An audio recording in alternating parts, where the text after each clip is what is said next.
हमारे परम पूज्य डॉक्टर अवधेशपुरी जी महाराज उज्जैन से यहाँ Dhull farm house Jhajjar road के ऊपर पधारे हैं।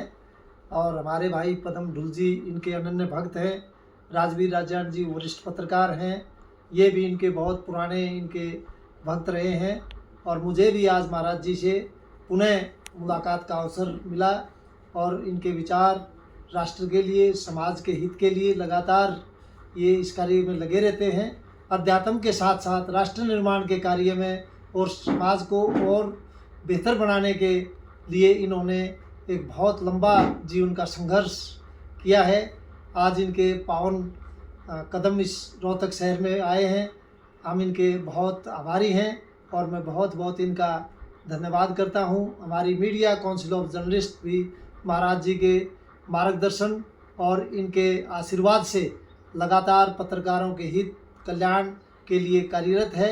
और महाराज जी ने भी जर्नलिस्ट प्रोटेक्शन एक्ट, पत्रकारों की सुरक्षा, सम्मान और निर्भीक और निष्पक्ष पत्रकारिता के लिए इन्होंने भी हमारी इस मांग का समर्थन किया है।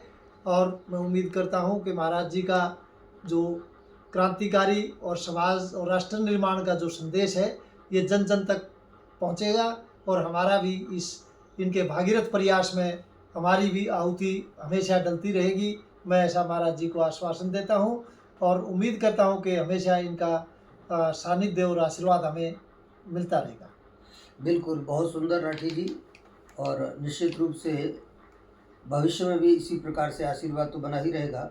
साथ ही आप एक बड़े लेवल पर ये जो काम कर रहे हैं, आप नेशनल प्रेस यूनियन के नेशनल प्रेसिडेंट हैं।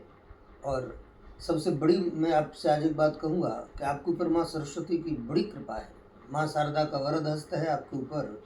आपकी लेखनी में जो दम है और आपके विचारों में जो एक चेतनता है, निष्पक्षता है, और वर्तमान मुद्दों पर जिस प्रकार से आप चिंतन करते हो या आपकी लेखनी से जो भी लिखा जाता है वह बहुत ही प्रासंगिक होता है और बहुत ही मार्मिक होता है। मैं समझता हूँ कि इस प्रकार के पत्रकार जब होते हैं, इस प्रकार का जो श्रेष्ठ चिंतन लेकर के समाज में आते हैं, तो निश्चित रूप से लोक कल्याण होता है, समाज का भला होता है।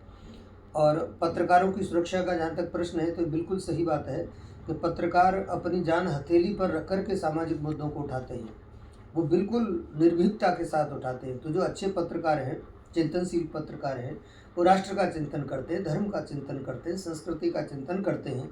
उनको चाहिए कि वह निश्चित रूप से इसी प्रकार काम करते रहें। तो इसलिए शासन और प्रशासन इनको भी चाहिए कि वो उनके संरक्षण की व्यवस्था करें, तभी सब ठीक हो पाएगा। क्योंकि पत्रकारों की जो अपनी एक महिमा है, तो इसको हमेशा याद रखना चाहिए और इसकी गरिमा को समझना चाहिए, उसके आधार पर इनके साथ व्यवहार करना चाहिए। ये बहुत आवश्यक है। चौथा स्तंभ जो कहा गया है अपने आप में लोकतंत्र का, वो बहुत प्रासंगिक है, एकदम ठीक है।